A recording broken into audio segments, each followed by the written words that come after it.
So today I want to talk about digital distraction. One of the big issues we face with our digital lives is the following dual reality. On the one hand, we are not happy with our relationship with the type of digital content that's delivered through our phones. We're spending too much time looking at it. We don't love the quality of what we're looking at during all that time. On the other hand, calls to step away from new and popular technologies can seem regressive or unsustainable. I mean, what are we going to do? Just pretend like phones don't exist, like people did not ever invent social media? So we're sort of trapped between both unhappiness and inevitability with distracting digital content. So what I want to do today is offer an interesting new way to think about and navigate these challenges. At the core of this new way is going to be an analogy about food. So this is actually based off of a newsletter article I published a couple weeks ago. So you can also find the article at calnewport.com/blog, or if you subscribe, check your newsletter. All right, so I opened up this essay, and I want to open up this discussion with something I noticed when I was in London a few weeks ago. There was a big marketing push going on when I was in London for the paperback edition of Chris Van Tolleken's big UK bestseller, Ultra Processed People. Why do we all eat stuff that isn't food, and why can't we stop? So this was in all of the bookstores that I could see in London, and I went to a lot of bookstores in London because you know me. That's the type of thing I do. All right, so I had to find out more about this. I ended up looking at the book, and I discovered this term ultra-processed food, which is at the core of Van Tolleken's book, is a term coined in 2009 as part of a new food classification system, and it was inspired by Michael Pollan's concept of edible food-like substances, which he talks about in his book, In Defense of Food. So ultra-processed foods are made by breaking down real food to their organic building blocks. So you might take soy, you might take corn, and break it down into these like the organic building blocks.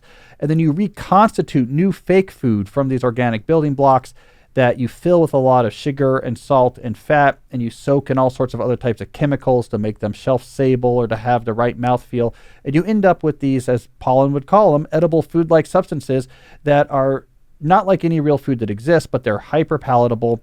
Once you start eating them, you can't stop. So you eat, which is a problem because they're highly caloric and they're junk. Like it's this, they're made from base building blocks and full of salt and full of fat. So they're very bad for us. This book was all about how ultra-processed foods is very profitable, is very bad for us. We should basically avoid them, and it's causing huge amounts of problems in our current health system. So once I learned about this made me think a little bit about our problems with digital content. I began to come up with what I think is a useful analogy between digital content and the way we think about food. So I'm going to bring up a diagram here for those who are watching as opposed to just listening. Jesse, people will be disappointed to see that I actually pre-typed out the words here, so you don't get to see me actually write by hand the words, which looks roughly as you would expect if you tried to teach writing to an inebriated chimpanzee. I would say that's roughly what my handwriting looks like when I try to write on the screen. So I type this out. Instead, I'm making a bit of like a food pyramid here. And what I'm going to do is analogize types of food, starting with minimally processed, moving up to moderately processed, and ending with ultra processed. So the food hierarchy that nutritionists use right now, I'm going to analogize these to types of technology. And we're going to find this in the end to be useful for how to think about the most distracting of technologies. So at the bottom of this pyramid, we have minimally processed. So for food, minimally processed food is going to describe things like whole foods, right? So it's, an apple, it's broccoli or something like this, right? We can make a connection between minimally processed foods and printed linguistic media, right? So I'm starting to make a connection now between types of foods and types of media. So I'll draw this on here now, but when it comes to minimally processed, let's think about things like books, linguistic media. This is a type of media that's been around for a long time, at least 5,000 years. not enough time for a lot of brain evolution, but plenty of time for cultural evolution. Our culture has evolved along with written media like books. We know how to deal with them. Our mind knows how to handle them. There's a lot of quality in written media. So I think about our media equivalent to minimally processed food is going to be linguistic media like books. Then we move up to moderately processed food. All right, in the world of food, this is where we get things like white bread, dry pasta, and canned soups. All right.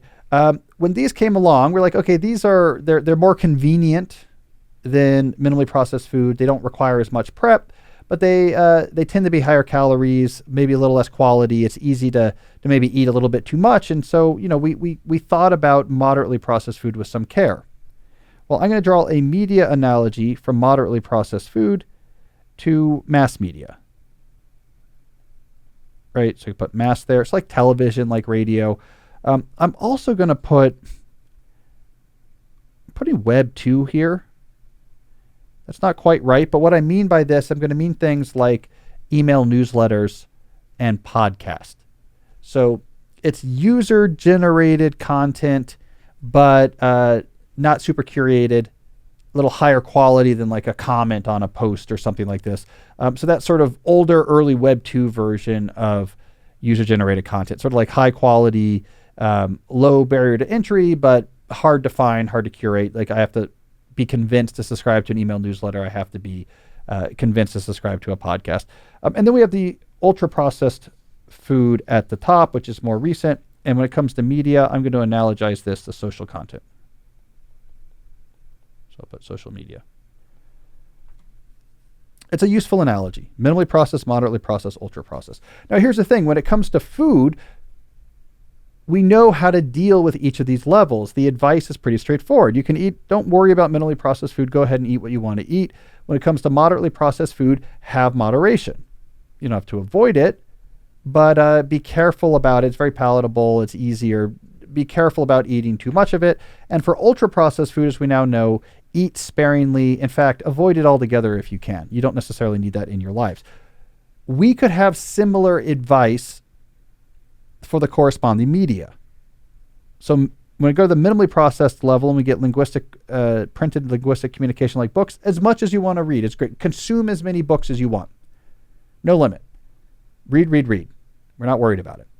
When it comes to the moderately processed media, so now mass media like television or online streaming shows or podcasts or email newsletters, have some moderation and maybe look for the higher quality spectrum of these things, right? Like the same way we deal with moderately processed food. So what might that mean for media?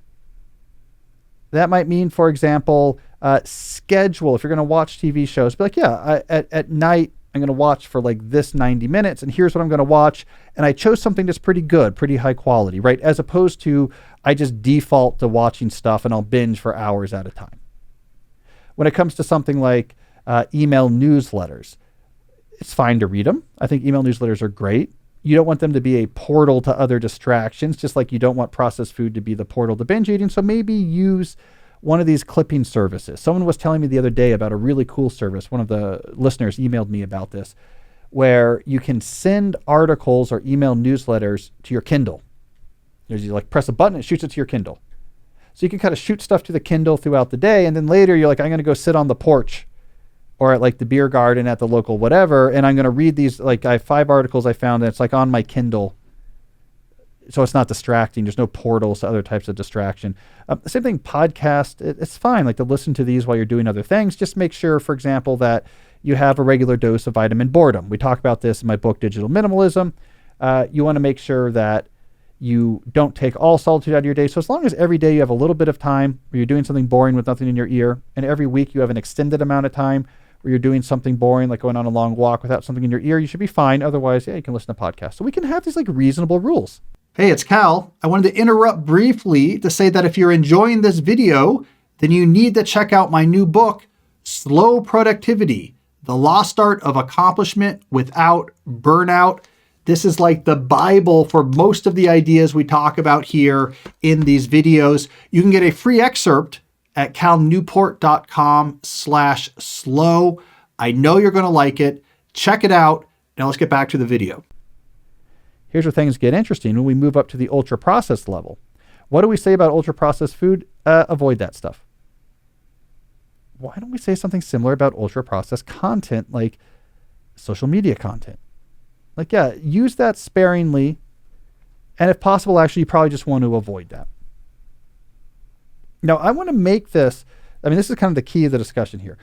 I want to make this analogy much more precise when it comes to ultra processed food and social media, because I want to convince you that the way we deal with ultra processed food is a perfectly reasonable way to think about ultra processed content like social media content. All right. So here's the thing about ultra processed food. We talked about how they build things down to the building blocks and then recombine and build these fake foods that are highly appealing.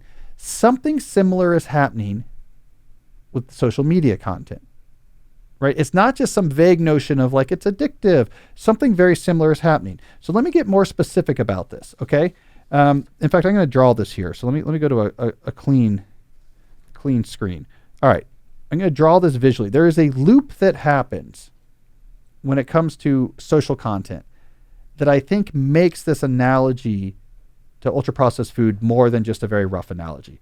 So here's the current loop for social media content. We start with, I'm drawing a sort of like a blue box here. All right, so Jesse, this is a pool. All right.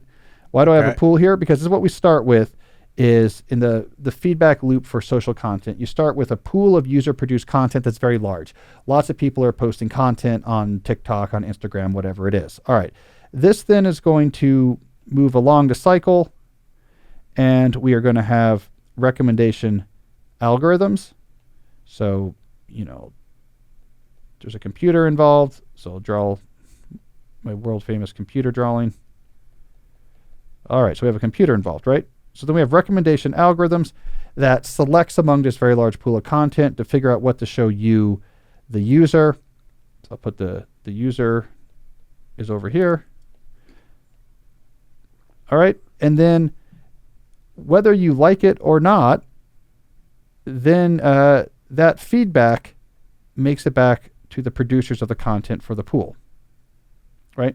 So now you're getting this feedback. A lot of people viewed it. Not very many people viewed it. This got a lot of likes. This not get a lot of likes. This got a viral lift. This other thing did not get a viral lift.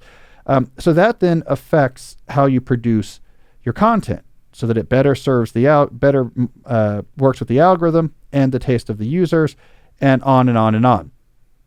The output of this, the effect of all of this, is something like what food scientists do with ultra-processed food. So the producers of content in this, constantly getting this feedback about algorithmically mediated consumption, constantly adjusting what they're doing, end up, and this is the cycle of almost any large-scale social platform, end up basically breaking down media content as we know it into its base building blocks and then reconstructing them into these forms that have never existed before, but are hyper palatable to these very specific dyads between recommendation algorithms and the particular consumption habits of consumers that they're trying to get their media to. The result is Frankenfood, but in media form. So this is why we see really unusual types of content forms suddenly begin to proliferate on these platforms. It's this feedback loop. And this is very similar to what the food scientists do. I'm going to read a quote from my article on this that gets to the heart of this. In this way, the users of social media platforms simulate something like the food scientist's ability to break down corn and reconstitute it into a hyperpalatable, edible food-like substance. What is a TikTok dance mashup, if not a digital Dorito? All right. So if we go back to this, we're like, okay, this connection between ultra-processed food and social content is not just a lazy analogy. It's very similar. And so for the same reasons, we say, why don't we just avoid ultra-processed food because we will consume a ton of it as crap. We could say the same thing about social media content. Now, here's why it's really, I think, useful to think about this through this analogous form is that we are comfortable with that food advice. No one says, if you come out and say, you know what, ultra-processed food, for all these reasons, you should avoid it. No one comes out and says, whoa, you're anti-food. No one says that. No one comes out and says, when you're like, look, I would not eat uh, Doritos and Oreos, and this is not real food, and it's weird, it messes with your mind. No one will say, hey, Luddite, this is the inevitable progress of food technology. Don't get in the way of it. No one will say, when you push back on ultra processed foods, well, that's just because you're older. The kids, see, this was invented. Fruit roll-ups were invented when we were kids. We don't say to like our parents' generations, well, look, the kids are just more up on more newer foods, and you're just being old-fashioned and are scared of what's new. No, we say this particular type of food is built in a lab by scientists so that we'll buy a lot of it, and it's very expensive and it's really bad for us. Let's just avoid that. So when we make this analogy to content, we realize, oh, it's possible to be more selective about digital content without having to be accused of being anti-technology, without having to be accused of ignoring the inevitable progress of technology, without having to be accused of being a sort of kids these days codger on their porch trying to yell at the stuff that the young people find natural. We can instead say there's all sorts of media content. We can be savvy about how we approach it and read a bunch of books, have some more structure and moderation about stuff like TV and streaming and podcast, and then stay away from the digital Doritos. It's completely compatible with a healthy media consumption diet. So that's why I found this analogy to food really useful, because it helped me see how strange and unusual and eccentric and narrow and specific social media content is. And when I see it as ultra-processed food, I can recognize it's high tech. I can recognize a lot of advances were needed to make this possible. And I can also say, I don't want any of that on my plate. And so this analogy gives us a way of stepping away from the stuff that's making us unhappy without somehow feeling like we're doing something radical. If you're okay without eating, Lay's potato chips every day, it's really not that much different to say, I don't use Instagram every day. All right. So that food analogy I find useful. That there is something exceptional and unusual and not somehow teleological built into the future of the internet with a lot of this stuff that's happening with social media. It's not the future of the internet. It's food science. We've made Snickers bars irresistible, And when I see it that way, I'm like, okay, not for me. And hopefully we don't have to see that anymore as being some sort of weird, unusual stance. All right. So I don't know, Jesse, ultra processed content. It doesn't have to be a big political statement not to consume it. The one thing I keep on thinking about is most grocery stores you go into, the middle of the store is basically moderate to ultra processed food, right? Yeah. So it's pretty hard to avoid. You have to really it is hard to stay on the outskirts of the grocery store. So what's the phone equivalent?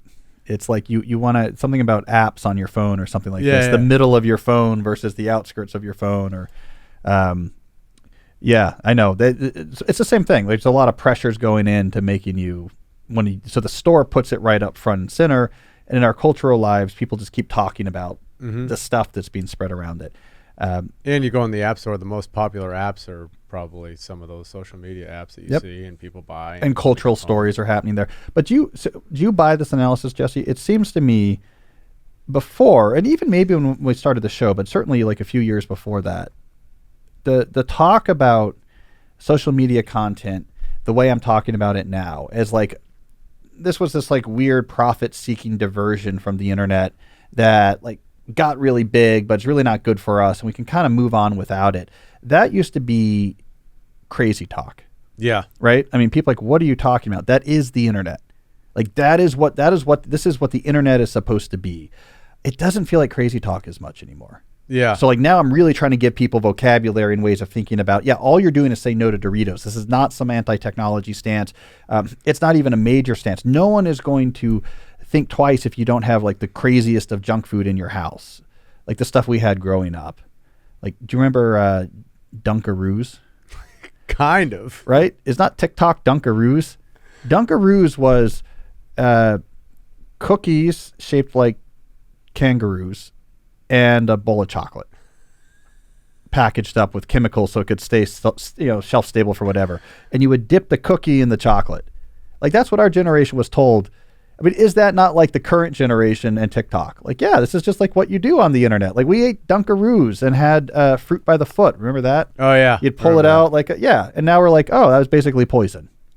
I mean, I think that's how we're going to see this current age of like, of course I'm scrolling these videos of people. It's the weird hyper palatable but foreignness of social content. Just like on TikTok, it's these weird visual forms. That's just weird. It's not the way we've ever seen content before, but it just works right. On Twitter, I really think it's more, I mean, it's text, but it's more about this weird sort of hyper argumentative tribal sort of cynical warfare. Like it's this tone that has evolved to be like, this is the Dunkaroos of like text posting, you know. Instagram, I don't know it well, but you get these weird visual niche cultures of like the mom blogger in the white linen wind dappled blowing dress as he brings her kids to collect wildflowers to put in jars. And with guys, it's like the muscles and the, you know, I don't know what you're doing, like lifting heavy things by private jet. There's these weird like visual languages that have this kind of compulsion. YouTube can get this like Mr. Beast style editing rhythm that's like unlike anything else that existed before, but it's this feedback loop. It's just breaking stuff down and reconstituting the way that like works well in these algorithm human dyads. So anyways, we don't need it. We don't need ultra processed content. Or if we do, eat sparingly. And don't feel like somehow this has to be at the core of your diet. I guess we're stretching this analogy pretty far, but I love the term digital Dorito. I mean, that's TikTok's digital Dorito. All right, so we got some questions, a lot of questions on people struggling with tech and distraction and trying to build a more meaningful life. Excited about those, but first, let's hear briefly from a sponsor. All right, this show is sponsored by BetterHelp. So we were just talking about all of this ultra processed content. Well, one of the things that can make you do is feel really bad. You know, you're seeing all this weird stuff. It's shallow, it's lower quality. It gets you in your head, and you feel bad. Now, if you're already struggling with what's going on inside your own head, the way you feel about yourself or the world, dealing with ruminations, dealing with ahedonia, all these things, ultra processed content is only going to make that worse. So step one, let's cut out the ultra processed content. Step two, let's get some professional help if you are unhappy still with this relationship within your head. That's where BetterHelp enters the scene. If you're thinking of starting therapy, BetterHelp is a great way to get started. Why? Because it's entirely online. It's designed to be convenient, flexible, and suited to your schedule. All you do is fill out a brief questionnaire and you will get matched with a licensed therapist. And if you don't like the therapist, you can switch at any time for no additional charge. So the barrier between you right now and getting some professional help repairing your relationship with your own brain is very small when you use BetterHelp. So stop comparing or floundering with your ultra processed content or feeling bad inside your head and start focusing with BetterHelp. Visit betterhelp.com/deepquestions today and you will get 10% off your first month. That's BetterHelp, HELP.com/deepquestions. Following this along on this medical theme, I also want to talk about our longtime sponsor, ZocDoc, a free app and website where you can search and compare highly rated in-network doctors near you and instantly book appointments with them online. This is the right way to find healthcare providers. You say, okay, I'm looking for this type of healthcare provider. Let me start narrowing my search. I want one nearby. I want one that takes my insurance. I want one who's taking new patients. Let me look at these. Great. Now let me look at the reviews in the ZocDoc app or on the ZocDoc website so I can see, what do people think? Oh, they really like this doctor, or they really like the service this doctor's office. Great. Now let me book my first appointment. Oh, I'll likely be able to do that online straight from the app or website as well. It really just makes sense. It is the right way to find healthcare providers when you need them. The typical wait time to see a doctor booked on ZocDoc is only between 24 and 72 hours. That's it. There are even some same-day appointments. You could, whatever that problem is, stop procrastinating and get the ZocDoc app. It is also an excuse to use the phrase ZocDoc all the time. People can say, where'd you find that doctor? And you say, ZocDoc.com. Your doctor could ask you, how did you find out about me?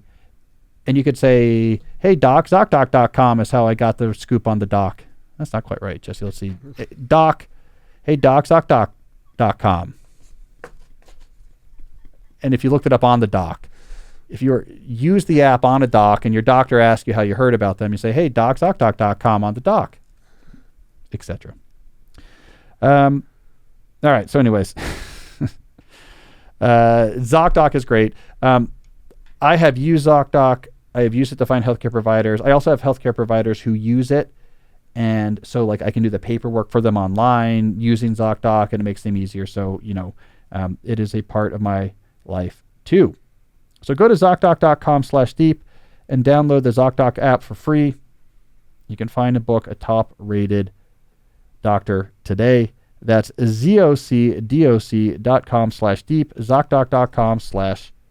Do you remember, Jesse, when we had that competition and people would send in the best ZocDoc taglines? Yeah. Like who could have like the longest collection describing, so they had the longest collection of things that rhymed with doc or zoc, and got pretty good. Yeah, in the early days too, you used to talk a lot about Greek mythology. I know. We did elaborate ZocDoc reads and talked a lot about Greek mythology.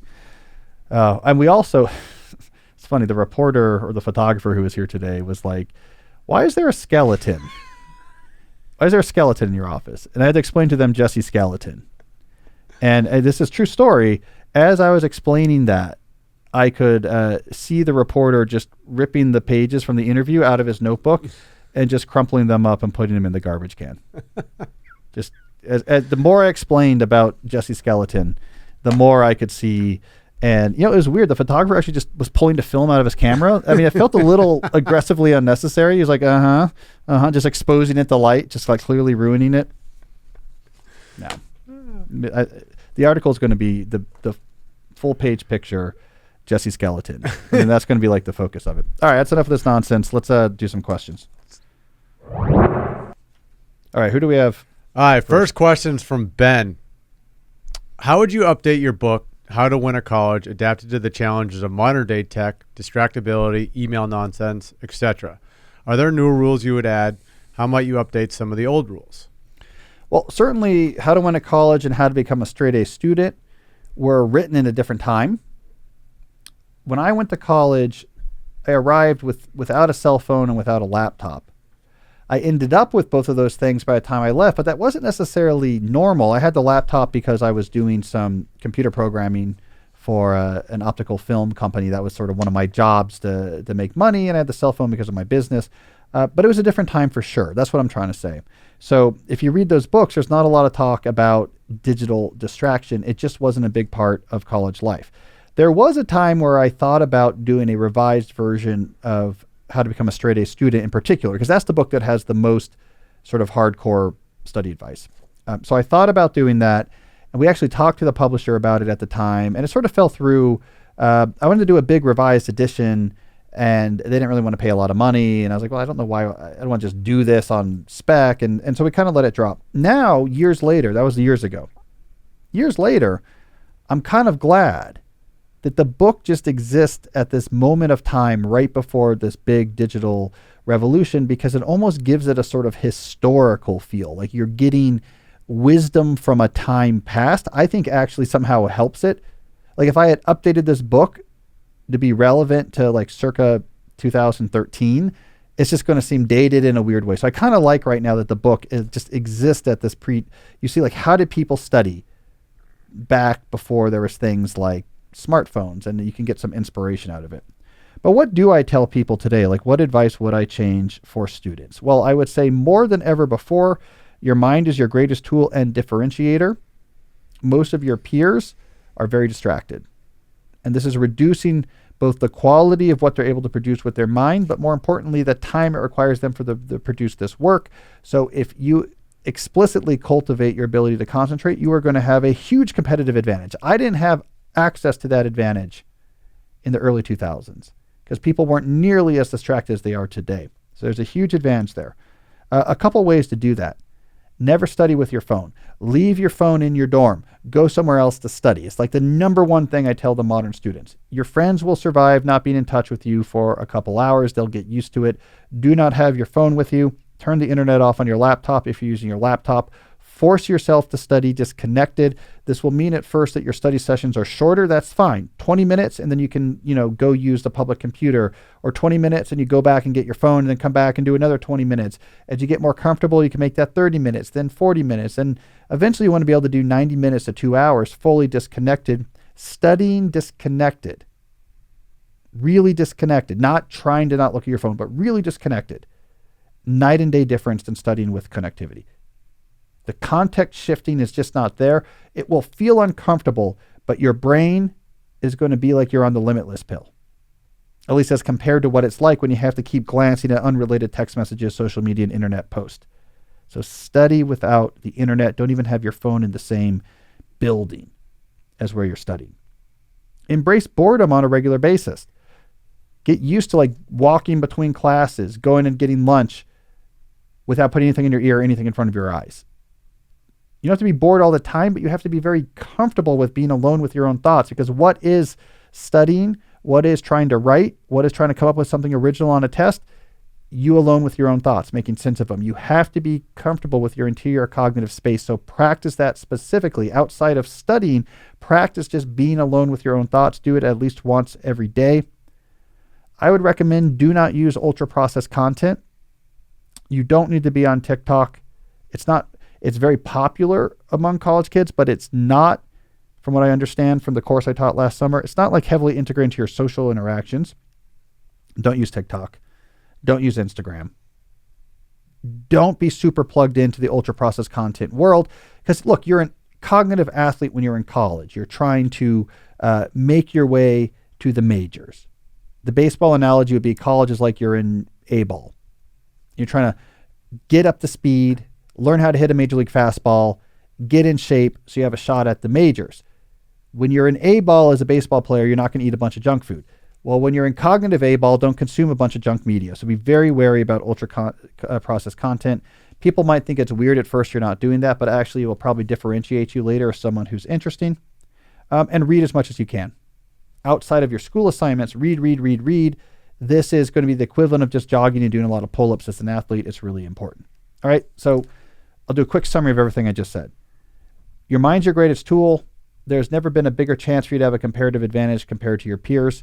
So let's take it seriously. How do we do that? Study with your phone in a different building and the internet turned off.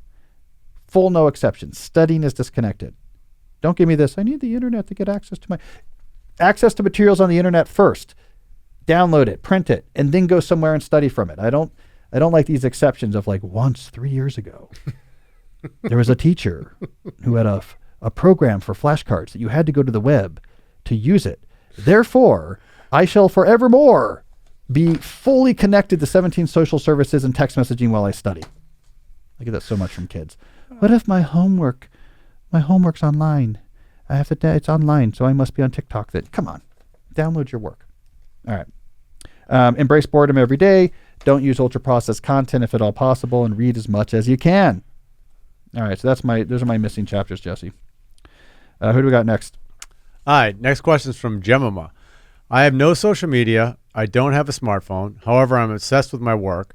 As I'm young and without a family, I can craft my own work schedule. However, I eventually want to meet someone and start a family. How can I bring more balance to my life and not be addicted to my work?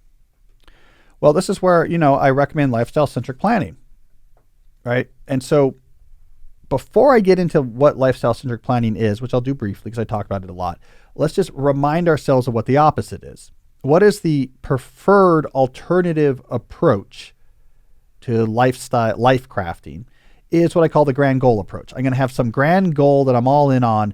And the idea is this will kind of align all of the parts of my life around a common goal. And that will give me a sense of intentionality in my life and direction in my life. And it'll end up somewhere interesting. So focusing on your work is like a classic grand goal strategy. I'm going to try to just crush it at work.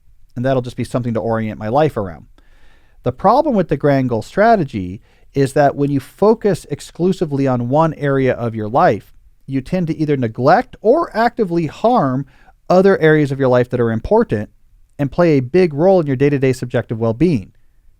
So where you end up living, your connection to other people, the sort of rhythm of your life, these other things that might be important to you get squashed or actively hurt when you focus on just one thing. But here's the thing, the day-to-day experience, the subjective experience of your life is determined by all these different parts of your life. So if only one of them is going really well, these other ones are going poorly, overall, you're not going to be as happy than if like more of these things were doing well. So instead of just having one singular grand goal you focus on, I suggest lifestyle-centric planning, which is where you work backwards from a broad vision of your life. You identify the different areas of your life that might be important. You identify what's important to you in these lives. I call this the master narrative. And then you begin figuring out configurations of your life that support as many of these as once, right? So work is a big driver of this. But now you're seeing work through the lens of not just like what you want out of your work, but like what type of place you want to live and what type of rhythm between work and non-work you want and what type of connection to other people you have and what your typical day works out. Work is now an engine to try to support as many of these things as possible, which is different than work being a game in which you're trying to get the highest score. Now, it may turn out that the particular lifestyle broad vision you have is best served at killing it in like your work in a particular way, or at least for a particular amount of time. But you need that to be part of this broader vision. So you got to figure out your broader master narrative here, all parts of your life. It's good to be visual here. One of the things I recommend people do is like actually have a cultural or like concrete reference for each of the parts of these lives. So you're trying to think about like what's it like where I live? Like point to a particular like film or TV reference, like the way it is in this show or movie, Friends, if you know that they're kind of like in a city and it's kind of they a lot of people, all the friends all live near each other, and they kind of like hang out a lot and there's like an energy to it and like interesting stuff happening. Or you might be like, no, Gilmore Girls. I want like a small but quirky town and it's like tightly enmeshed, but it's kind of quiet, and use specific references. Like specific visual references for like each of the areas, and you can have a couple notes below each, kind of like specifying what properties of these images you like. And then the whole game is trying to serve as many of these areas as possible. So again, your work is the biggest tool you have to try to satisfy your lifestyle vision, but it's different. There's a difference between trying to succeed as much as possible in work, do the most impressive thing possible in work, versus using work as effectively as possible to get closer to this broader vision. So now is a perfect time to start doing lifestyle-centric planning. This will begin introducing other parts of your life into your life. By the way, many of the non-work parts of people think about, especially when they're young, end up being connecting them to other people and activities, which is a good way to actually, find someone to settle down with. So it can work out there. Lifestyle-centric planning. I'm really just beginning to have to start really articulating the details and the specificity of lifestyle-centric planning, because for the Deep Life book that I'm working on, I have to start getting more specific. I'll tell you, I got about 2,500 words in that book and threw it out because I had a realization. It's like, that's not the way I want to structure these. This is not the right structure for the chapters. This is going to be better. Shoot, this is going to be harder. I have to kind of throw out what I did, but I did. So I was like, I wasn't feeling my first swing at it. I get a lot of questions and inquiries about updates to the stack. Yeah. Okay. It's interesting. I don't use the exact stack metaphor right now in my thinking. Mm-hmm. But it's definitely, I've definitely broken down the sort of get your act together part. Like, you got to prepare, get your act together before you transform your life. Like we often skip that part and go right to the, like, I'm going to move to Ratanga. You got to get your act together first, right? Then planning. And this is where this lifestyle-centric planning versus the singular grand goal thinking comes up, right? Why lifestyle-centric planning is going to be more effective than just having a singular grand goal, and how do you actually build these master narratives, right? And then there's like the execution, the art of like, I want to work backwards from this broad vision and figure out configurations of things that's going to advance as much of these as possible. Like, there's an art to that, and you have to get into how do you research your opportunities and figure out what might work and be more flexible. And there's a whole navigating, like how you actually, these plans, how you shape your plan to move closer to your ideal vision. So like, that's a big part of it. That's kind of like part 3 as well. And then there's these other ideas, I don't know where they integrate, about looking for the remarkable opportunities. Like these come up typically once you're like really locked into what matters to you and you're working very systematically towards it. Really cool opportunities. That's when the cool radical stuff emerges. So how to identify that and pursue that if that's what you want to do. Evolving these things over time. Like there's these other loose pieces too, but these pieces I think are big. The prepare, the planning, and then the actual execution is sort of like layer 1, layer 2, layer 3. Mm-hmm. But I'm still working on it. The big change I've been making recently is I decided I'm toying with. It's very technical, not technical before, but very like dense and idea-y. And I'm thinking I actually want to have some journalism in it. Like I want to go some places, talk to some people, and do some things, and have that as a spine for each of these sections. It's harder, but I think it might inject some more life into it. Yeah. So anyways, I'm thinking about that. In case people are wondering. All right, let's keep rolling. Next question is from Gabriella. Once I finish my deep work, I do other shallower work like audiobooks, podcasts while playing Candy Crush. I really can't consume any of this content without it. Is this okay? Not really. Not really. I'd be worried about that. So your mind has created one of these dopamine traps where it wants the potential rewards of the Candy Crush game. It's associated that with these other activities, and now you get flooded with the dopamine when it's like you're putting on the podcast of I got to get out Candy Crush and like play this thing because it's going to like hit all of these buttons for me. I think it's a little bit dysregulated. Like you should be able to do other things without having that particular kind of highly addictive engineered content with you. Like, so I kind of hear this like, look, I have to have a cigarette when I'm watching TV. And he's like, you should probably not be smoking, right? Or like you have all these occasions where you have to have a drink because you just like, I just associate, I need a drink to do this, I need a drink to do that, I need a drink to do this. And, I was like, I think you're getting these like addictive loops. It's slightly dysregulated. So I think this is a good wake-up call to sort of do a dopamine detox here on this particular behavior. Otherwise, your mind stimulation requirements are going to be too high. So a couple things here that might help, because it's going to be a hard habit to break. You mentioned particularly podcasts and audiobooks. So listen to those while you're doing other things. Things that would eliminate your ability to also play Candy Crush. So like you're doing chores, you're mowing the yard, you're driving. So you can start to build an association with these, listening activities, but not actually also playing the game. Right. And it won't be too hard to do because you're listening to these things in situations where it's just impossible to play the game. Then I would work on building up tolerance. There's a couple things you could do. Do reading.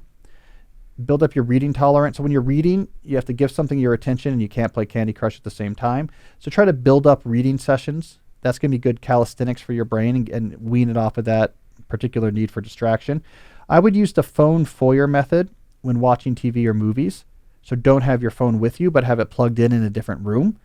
Again, this is going to give you practice avoiding that knee jerk, like let me pull something out while I'm watching this and play it. So you're trying to break these associations between the passive consumption of content and needing to do this other thing as well.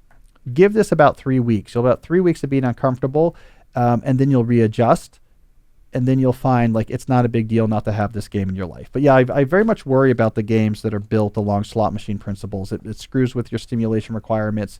They're addictive. It could lead to dysregulated behavior, and that's what this feels like. So I would wean off that. So use the advice I have there to help do that. All right, who do we got next? Next question is from Nina.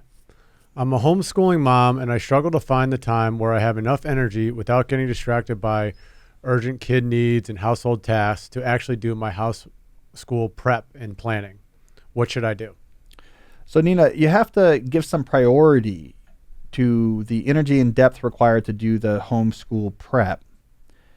Don't give it the lowest priority. So like what might be happening here, I hear this a lot with a lot of types of cognitive work, that there's deep components and then lots of also shallow stuff that has to be done. Is that the shallow stuff is often given priority because the deep stuff, it feels like, well, I'll do this when I get time. It's not like necessary it happens right now, but I'll do this when I get time. And then it gets shunted off to when you don't have any energy. I would prioritize this as like the most important thing you do. So probably first thing in the morning, right, when your energy is high. You can build this into your homeschooling day structure. All right, what do we do first thing? We do quiet reading and then like reflection questions and math worksheets. And this is the first 45 minutes of every day. It kind of gets us in the school mindset. And that's when me as the homeschooling teacher does my prep because I'm at my highest energy state there. So like be willing to change how your schedule, to change what you're asking of other people, to prioritize this critical deep work task. The other thing I would say, this comes from experience knowing people who homeschool. You have to treat homeschooling from a family perspective as a very demanding job. You're like a litigator. And therefore, you have to treat what happens after the homeschool day like the way you treat it when the litigator gets back from like the hard day at the law firm. A lot of what happens in these situations is maybe one person is doing homeschooling and their partner has like a job outside the house. And they sort of don't treat the homeschooling as if it's like a super draining job. So like you're still doing a bunch of other kind of related work all evening as well. Like hardcore childcare, which is very similar difficulties to what you were doing all day during the homeschooling. So it's as if the litigator comes back from the law firm and their partner is like, I have all these legal documents I want you to like review and file tonight, right? You'd be like, well, I just did this all day. I'm exhausted. I don't want to sit here. And can't you do the legal documents or file? That's all I've been doing all day. But we don't think that way when the work is inside the home. So we're like, well, you were home and it was autonomous and it's kids and you should do the child care and you're the mom and this and that. So we underplay. This happens a lot in these partnerships, that the homeschooling is like one of the most draining things you can do. And if you have to do a bunch of like household work and child care on top of it, it really can be draining. So you have to figure this out. Where I've seen things be successful is actually if someone is homeschooling, the other partner is going to do a disproportionate amount of like household work after work, right? Because that's very different. If I've been at the law firm all day, it's not going to exhaust me to have to do chores. It's very different than what I was doing. It's not going to exhaust me to have to be with my kids. It's very different than what I was doing. But if I was homeschooling all day and it's right into like household chores and childcare, there's no relief there. It's the litigator has to come home and do contracts. So make sure like your partner knows this is really, really hard what I do. I need to like have my equivalent of the 1950s. Where's my cocktail? I'm going to put my feet up. We get confused about that sometimes. Like the location, maybe this is better now that we do remote work. People don't have these weird associations anymore where if like effort is in the house, it's somehow different than if it's at an office. I think now maybe we've dispelled that because we all work at home more. But anyways, that's a common thing I'm going to throw in there. So talk to your partner about that. All right. Ooh, do we have a slow productivity corner? We do. All right. As people know or don't know, we try to have one question per week based on ideas from my new book, Slow Productivity. Check out that book if you haven't read it. More importantly, we have cool theme music for the Slow Productivity Corner, so let's hear that now.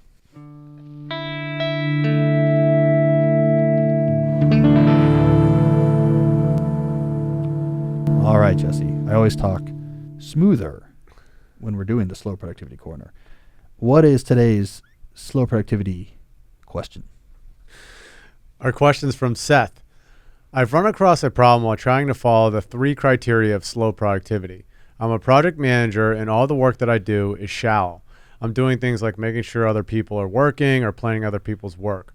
There are very few places to apply quality or depth. What do I do? How should I slowly get deeper in this shallow pond? Well, that's a good question. I think the slow productivity principle being referred to here is the principle of obsessing over quality. It's one of the big ideas in slow productivity is the more you care about the quality of what you do, the more fed up you will become with meaningless busyness, and the better you will get at what you do, which will give you more leverage to try to do less of the busyness. So it all works like a good flywheel. All right. So this question comes from a product manager who's saying, what do I get good at? Everything feels shallow. It's all like dealing with people and other things. So I have 2 pieces of advice here. One, there are good product managers and there's bad product managers. There are very competitive product manager positions at certain firms, and then there's like less competitive, less impressive positions at other firms. So there's something that differentiates good product managers from bad product managers or great product managers from okay product managers. You have to figure that out. All right? Because you want to be whatever the core skill is at what you do. You want to identify that and get better at it so that you get more leverage and you get more fed up with nonsense. And it might not look like a physicist at a chalkboard for 7 hours, right? It might have to do with being really good at anticipating the needs of team members, being really good at reaching consensus on like the key decision points, but not allowing the conversations to go on too long and derail the process. Maybe it's being very good at organizational systems that backstop the product being developed. Maybe it has something to do with client relationships. I don't know, but there is a difference because there's different calibers of these jobs. I was actually just talking the other day at our swim club with a product manager, and he coincidentally walked me through that whole industry, especially tech product managers and sort of like the different types of product managers and the elite positions. So there is a difference between good and bad. Figure out that difference. You can isolate a skill to get better at. The other thing I want to say here is be wary about the necessity of communication you have to do at your job, convincing you of the necessity of that communication happening in a very distracting, haphazard way. All right, so what I mean by this this comes up a lot when I talk to managers. They will often say, look at this emails and Slack and online meetings that like are filling my day and are constantly grabbing my attention, which we know is a cognitive disaster. It makes you miserable. You can't think straight. We know there's research on managers that says the more time they spend doing this, sort of the worse they get at actual like leadership activities. We know it's bad, but the managers will say, I can point to the things that are in these emails and in these chat messages, and they're important. And if I didn't have these conversations, bad things would happen. Like, it's necessary conversations. This person needs approval to do this. If I don't give them approval, the project is stuck. This is necessary communication. But then they transfer the necessity of that communication to the necessity of how that communication unfolds. I have to be distracted all day because the communication that's distracting me is necessary. It's not necessarily the case. And I get into these ideas in Slow Productivity. I also get into these ideas in my book, A World Without Email. There's dozens of ways to structure how this necessary information gets communicated, including ways that are going to generate many fewer unscheduled messages that require responses, the things that create the productivity poison, the things require you to have to constantly be checking inboxes. It's hard work, but it's exactly the hard work a product manager should do. Let's figure out how we collaborate on things. Where are we keeping track of information? When and how do we ask questions of each other? Are there office hours? Are there docket clearing meetings? These are both laid out in my book, Slow Productivity. Do we have a set process for how certain things we do regularly unfolds that doesn't require on-demand communication? Like, I will send this to you at some point. You have to be checking so that you get the file when it's ready. Can we replace that with a system where it goes into this shared document by 3 o'clock on Tuesdays? There is no me checking an inbox. I just go after 3 o'clock on Tuesdays to get the file out of that shared document. These type of processes and structures, which you as the product manager can help lead the charge towards, doesn't change the things that get communicated, but changes how that communication happens. And that can make a big difference and make your day feel much less fragmented and much less frenetic. So don't let the necessity of communication trick you into the necessity of a chaotic mode for that communication to actually unfold. All right, so that's my 2 pieces of advice. Just to summarize again, there's good product managers, bad product managers. Figure out the difference. Get good at what separates the former from the latter. 2, you have more control than you think to work with your team to restructure collaboration to be less arbitrary, ad hoc, distractive, and interruptive. And it'll make a big difference if you do that. You'll be a better, whatever you figure out is going to be important to be a good product manager, that's going to help you accomplish that. All right, so all hope is not lost. And more importantly, we get to hear the theme music one more time.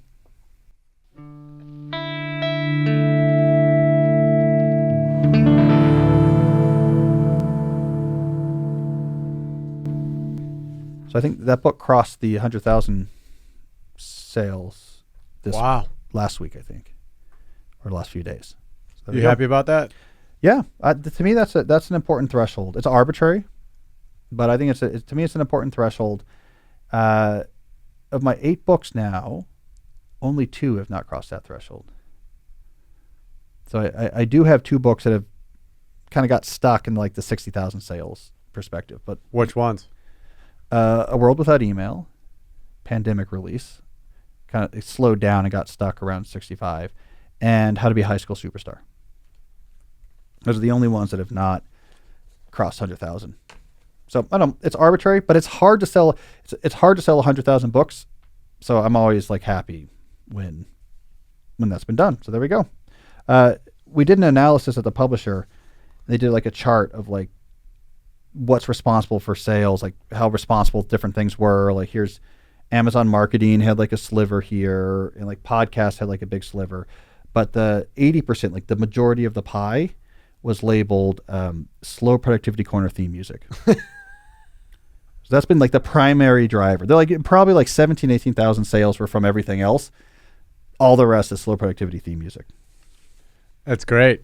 And we got it from Kieran. Kieran, shout out. You're selling books.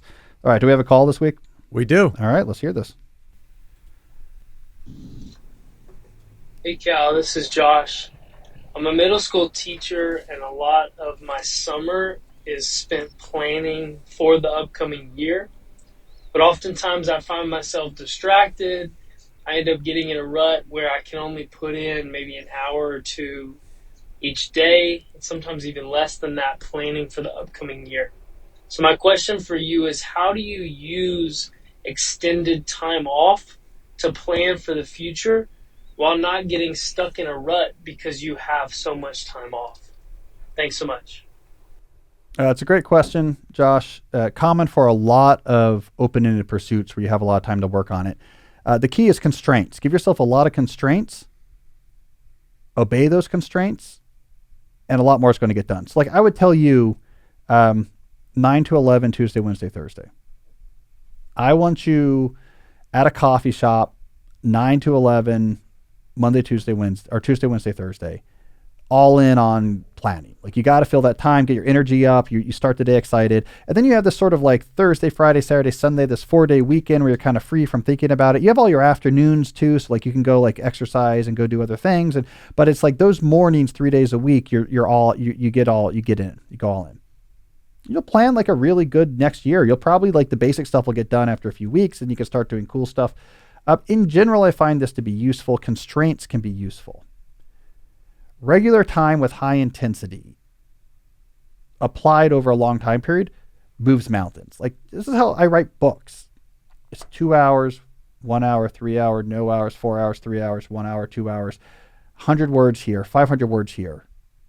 My eyes are down on the road in front of me. This few paragraphs is what I care about. And you just keep doing this. And you look up after a few months and you're like, oh, I have a couple chapters here. These are pretty good. And you keep doing it for a while longer. Oh, there's another chapter here. You know, like that's how cool stuff gets made. My book, Slow Productivity, has a good quote in the conclusion from John McPhee about this. And I'll paraphrase it. But basically, he talks about how intense but not too long, just like intense writing for reasonable periods of time, done day after day after day, can over time generate a really impressive collection of work. And he had this quote about put a drop of water in a bucket every day. You'll look up after, I forgot the time period. Look up after a year, I think he said, and that bucket's going to be pretty full. So constraints are great because you get high quality work, but it's sustainable and stuff builds up. Just trust the power of compound productivity. Stuff builds up. If you keep giving it good attention and you do that again and again and again, good stuff will build up. All right, we got a case study here. That's where someone sends in their own personal account of working with the advice we talk about so we can see what this type of advice is like out in the wild. Today's case study comes from Logan. So Logan says, I've spent the last 12 years living with an extreme spinal condition. 3 months ago, I finally got a big promotion. It changed nothing. I now had the promotion and related pay raise, but I'd lost lots of time with family and friends. My physical health had stalled out. So while on paternity leave, I took time to sit down and write out my deep life vision. I also rated my areas by importance: health, relationships, enjoyment, and finally craft. I immediately saw that I had sacrificed all other areas for the benefit of work. Coincidentally, this was also the longest I've had away from a desk in a decade or more. It became undeniably clear how much damage simply sitting all day was doing to my physical health and my mental health. During this time, I've been working with a trainer for my back, and I began thinking that a career switch might be best. I talked to the trainers and considered moving into that field. I've listened to your show long enough to know not to just quit the day job until I have a proven path elsewhere. I approached my manager about going part-time and keeping only the work where I am the expert, cashing in my career capital for autonomy and accountability. She agreed almost immediately, particularly since we've discussed my health issues in the past. Going part-time has been something my wife and I had in our long-time vision for quite a while, so this simply accelerated the timeline. It works well for the family anyways because my wife is eager to return to work sooner than we initially planned after being a stay-at-home mom for 3 years. I'm on my second week of being part-time. I've been fitting in way more workouts than I ever would have been able to in the past, and I'm working my way through the necessary certifications to be a personal trainer. I can't speak to the financial success of this idea yet, but my health is better than ever, and I'm able to be there for my family more. Here are some takeaways from going through this. 1. Your deep work and slow productivity strategies are invaluable for managing a chronic illness.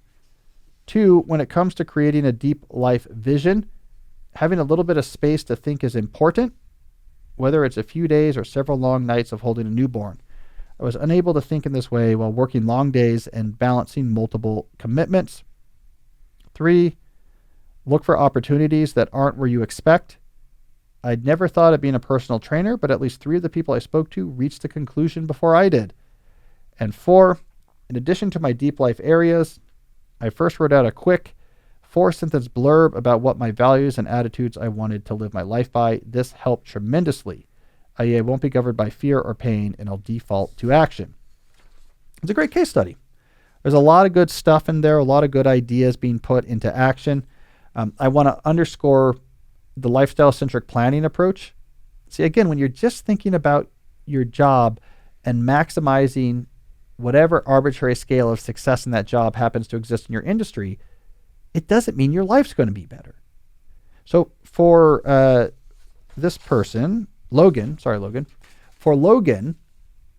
by focusing just on the job, almost every other area of his life that he cared about got much worse. Well, here's the thing. All those other areas affect your well-being every single day. So if they're not going well, the fact that you have a higher title and pay raise is not going to, on a day-to-day basis, balance out what you're losing from these other areas of your life.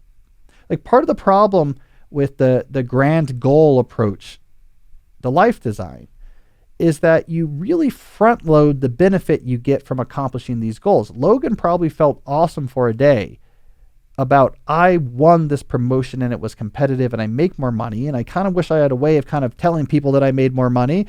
And then you've got that reward. You don't get that reward again, but every day you're missing all the stuff the other things you care about that are being diminished. You're paying that price every day, but the reward for the accomplishing the goal is already dissipated. So actually having these other areas of your life, like his more time with his family, his health feeling better, allowing his wife to go back and do these other ideas, go back to work and being like, I'm able to make that happen. Like these other things that are important, you're getting benefits from those every day. Net, that's going to balance out better. So lifestyle-centric planning is really important. And again, it's not about saying your job is not important or is important. It's just knowing what you're using this as an engine for. So he was so good at his job that him going down part-time was still financially viable. Hey, and by the way, it made his job much better because he's only doing the work that he's an expert on. And then C, it opened up all these other things. So a classic lifestyle-centric planning case study. So Logan, I appreciate that. And the personal trainer stuff could be, hey, I see this a lot. People who have a chronic health issue really care a lot about physical health. And so a job like being a trainer, like as a part-time job, is really meaningful to them. It's not arbitrary. It can be really meaningful. So I could imagine a world in which you're doing this part-time job, high salary work, and then you're doing some of this training work, and it helps keep you really healthy, and it's really interesting, and it balances out that other job, and you have more time with your family and this flexibility. All this seems like a great lifestyle-centric planning scenario. So Logan, thanks for sending that in. All right, so we've got a final segment coming up where I'll talk about John Haidt. But first, hear from another sponsor. So I want to talk about our friends at Element LMNT. You've heard me talk about their drink mix before, a mix that gives you those electrolytes you need to replace the salts you lose when you exercise, or like this last weekend in DC, in which, I don't know if you got the temperature reading, Jesse, but I think it was roughly 118 degrees. I'm not sure if that's accurate. So just walking outside last weekend, you're going to lose a lot of these salts. So I love the Element drink mix because it's no sugar, no junk, high quality, added to water. It's what I drink after every workout. It's what I drink after long days of podcasting. It's what I drink by just looking outside during last weekend's heat wave. So I'm a big fan of Element. I'm also excited they have this new product coming called Element Sparkling. So it delivers that same zero sugar electrolyte formulation you already know and trust, but now in a bold 16-ounce can of sparkling water. No sugar, no caffeine, but all those electrolytes you need. Just grab it out of the fridge. It's already cold. Some great flavors: citrus salt, watermelon salt, and grapefruit salt, which you also know from the drink mixes. But they have a new flavor called black cherry lime, which you can only get in the sparkling. So I love the Element drink mixes, and I'm excited about Element Sparkling. Right now, Element Sparkling is available to Element Insider. So if you're an Element Insider, you have access to Element Sparkling right now.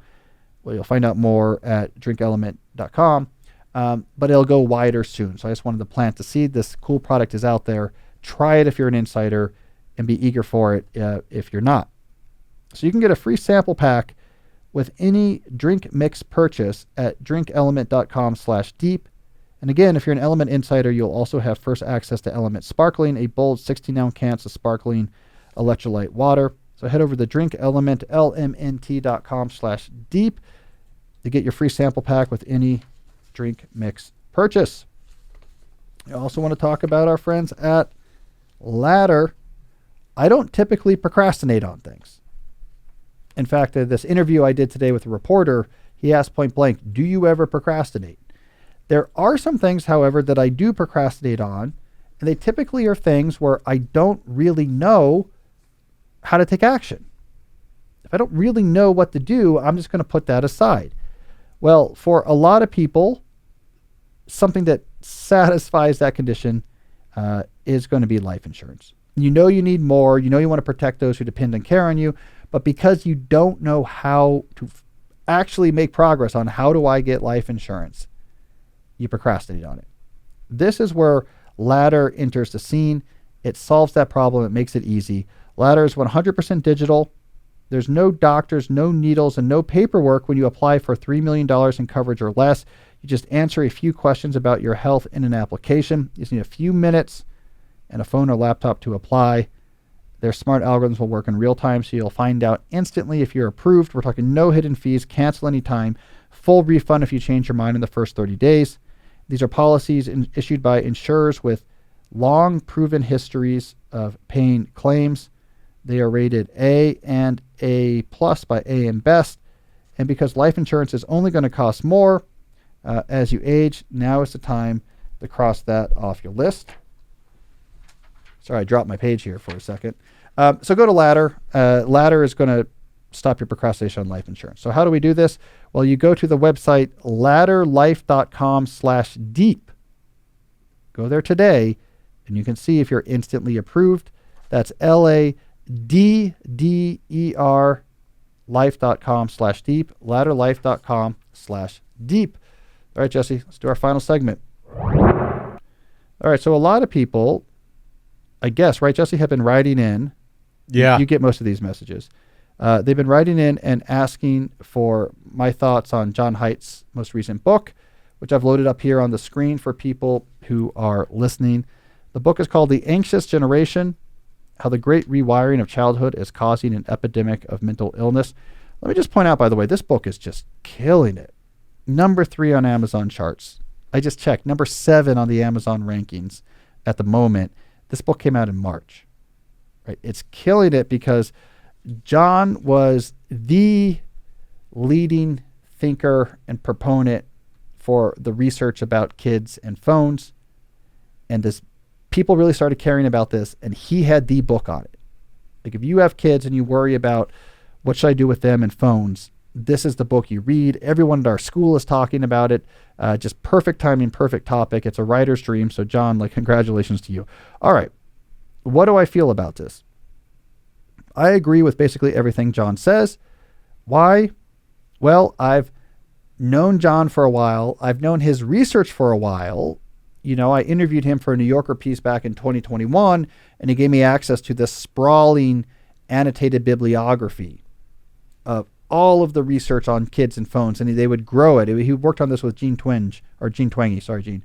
And they would add to this, and they had conversations in this. Like, someone would publish a critique of another article, and then the authors of the original article would respond, and the critique authors would respond to that. I mean, it was a living, breathing document of everything that was being published. And it became clear to me following this research, talking to John about it, but following this research, that a clear signal was emerging. Smartphones are harmful for teenagers on average, right? There was harm here. Like all of these research fields, at first it's, I don't know, like we have this, but other people are saying this. But what happened is we got more and more clarity as you got different instruments of measurement, as you got more refined data, more refined studies, more different ways of looking at this question. All of the arrows started pointing in the same direction. That's how you know a real signal is emerging in the literature. Those who are still out there saying we're not quite sure yet. There was, for example, I think a intellectually vacuous and somewhat mean-spirited review of the book. I think it was in Nature that was still trotting out this like circa 2019 argument about like we don't know for it's correlation, and we're not even sure if they cause problems. The literature is way past that. I know that by reading these research bibliographies. So I think John's summary of this is good. I think his conclusions are also good. You want to wait until a kid is probably post-puberty before they get unrestricted access to the internet through a smartphone. It's going to be somewhere around 15 to 16. At the very least, you'd want to wait till high school, but probably even 15 or 16 is like what is going to be most recommended. I've been saying that for multiple years now because of John's work. It still is right. I still think that's the right answer. I still think that's right. I think this book is killing it now because everyone else is catching up to where he was. If you want a shareable summary of these conclusions in this research to show like parents at your schools or like parents of friends or what have you, I did a podcast episode last May of 2023. This was episode 246 called Kids and Phones. And in that episode, I basically gave the talk I had prepared for my kids' school, where I went through all of the research and conclusions about kids and phones, drawing heavily from John Haidt's work. So if you want a video or an audio episode that's shareable, that gets like to the core argument about what do we know about this, how has our understanding of phones changed, what's the best recommendation, check out episode 246, Kids and Phones. And again, that's from May of 2023. But yes, John is the real deal. He's been on this. His meta-analysis here, I think, is right. I've been saying this for a while now on the show, Jesse, that 5 or 6 years from now, we're going to look back at giving phones to kids under 15 or 16 as crazy. Mm-hmm. And I think now we're finally seeing, people are catching up with this literature. We're beginning to see those shifts. I think it's a good thing. Doesn't make me popular at my kid's school, but I think it's a good thing. We can't keep saying kids these days, they got to have the phone. They're 12 now and their friends do. And, trust me, the research is not pretty. Did you ever listen to the Tyler Cohen Haidt interview? Some of it. Yeah, that was pretty aggressive. Yeah, it seemed to be. But then I think Tyler was asking him, what's your concrete advice? Like, do you want, yeah, do you want government intervention, stuff like that? I honestly think John was I don't know, I haven't talked to him about this. It read to me like an early cycle interview where John hadn't finished his media prep yet. Like, so people don't know like the process of doing like these media tours like I just did for Slow Productivity, but you get your ducks in a row. Like, you know your ideas, your advice, the scenarios, you just have this down, right? Like, how to navigate, and then you're ready to go out there and do a bunch of interviews. Early cycle, you're still trying to get these things together. So I'll often, for example, I'll record my first interviews pretty early. I recorded my first interviews about 2 months before the book came out. And I did them typically with like mid-tier podcasts with smaller audiences, just to sort of get my legs under myself. Okay, to be released later, but just to like get my ducks in a row. And then by the time I'm on Huberman, or like I'm going back and forth with Sam Harris, I've really got all my things down, and I know how I feel about things, and I have really tight responses to things. The Tyler Cowen just felt like maybe it was early cycle for John, and he was doing a big show, and so Tyler's like, "What about this? What about this?" And John was like, "Hold on, I haven't like fully worked through these answers, and I wasn't expecting to be like asked about my politics." But then he just sharpened up, and I think he's like if you listen to like Height Now, boom, boom, boom, boom, like he's fully, because there's a lot of attacks that came. He got some attacks, not as much as I feared. He got some attacks because his past book, The Coddling of the American Mind, was in a very, I think, very like fair and centrist and low-key way, was still like pushing back against what it saw as like progressive cancel culture and some of the excesses of wokeness. So that put him on the hit list a little bit of, especially, the memo wasn't really going around. So do we not like this guy or not? And so he kind of got a variety. There were some sort of scurrilous attacks. By scurrilous, I mean, I just got the memo, we're supposed to take this person down. I'll sort of figure out how to do it on the fly. You could sort of tell that. But he didn't get as much as that as you would have expected. Like the New York Times book review was very positive. That look, erudite, engaging, combative, crusading, right? So I think he didn't get as much of that. I do think one of my New Yorker colleagues sort of casually was like, well, he's racist, but there's some things in this book that are good. So there's like some of that going on, but so I'm trying to say he's had to toughen up. And then I think now he's like, he knows what he's doing. It's not a lot of books. My God. I think this book is going to do Atomic Habits. It's not going to Atomic Habits, but he is going to do, man, let me try to predict this. Because I've already done 100,000 copies. So I think he's going to pass 1 million copies in his first year. And then I don't know I think a book like this has a long half-life because it's like the reference. Like this is the book you buy when you have a question on the phone. So I think this is going to be a like 3 to 5 million copy seller. Really? Yeah. Maybe more. Probably not. I don't know. Could be. Good for John. All right. Well, anyways, that's all the time we have. We weren't sure if I was even going to be able to do this episode in studio because I'm leaving imminently for undisclosed locations for the month of July. But we got this one in under the wire. So there'll be a couple episodes coming up that Jesse and I will record remotely, but the show will go on more or less as it always has, just from a different location. I'll see this time, Jesse, if I can get a scenic locale for my filming. We kind of failed at that at Dartmouth because the thing would overheat and we had all these problems. But I have a new beefy laptop, like a brand new MacBook Pro, and it's got a good camera and it can handle higher quality streaming. I got a good light for it. I got my mic. I'm going to try again to see if we can have like a scenic location. It probably won't be, but anyways, we'll mess around with it. So anyways, next time you hear me, I'll be in my undisclosed location, but the show will go on and I'm looking forward to it. So we'll be back. And until then, as always, stay deep. Hey, so if you like today's discussion of ultra processed content and you want to find out more about what about kids and this type of content, especially kids using phones, check out episode 246, where I get into the research on kids and phones. Check it out. So that's the deep dive we want to do today. Today's deep question is, are smartphones bad for kids? And if so, how do we know that?